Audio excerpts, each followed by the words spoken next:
एक महत्त्वाची बातमी, शिवसेना आणि भाजपमध्ये सध्या साडी चोळी वाटपासाठी चांगली चढाओढ दिसते।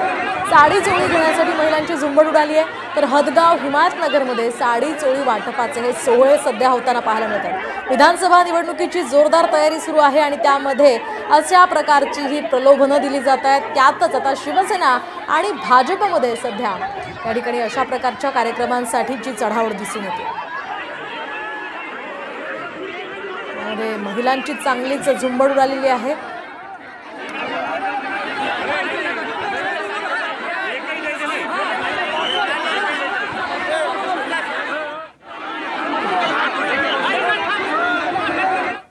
आता एक ब्रेकिंग न्यूज समोर येते। अजित पवार गटाला शरद पवार गटाने आणखी एक धक्का दिलाय। छगन भुजबळ यांचे समर्थक आणि ओबीसी सेलचे अध्यक्ष ईश्वर बाळबुद्धे हे पुन्हा आता शरद पवार यांच्या पक्षात येणार असल्याचं कळतंय। उद्या शरद पवार जयंत पाटील यांच्या उपस्थितीत सकाळी 11 वाजता त्यांचा पक्षप्रवेश पक्षाच्या कार्यालयामध्ये होणार आहे। तर ओबीसींना न्याय मिळत नसल्याची भावना घेऊन ओबीसी पदाधिकारी पवारांच्या गटात परतणार असल्याचं आता साम टीव्हीला सूत्रांकडून कळतंय।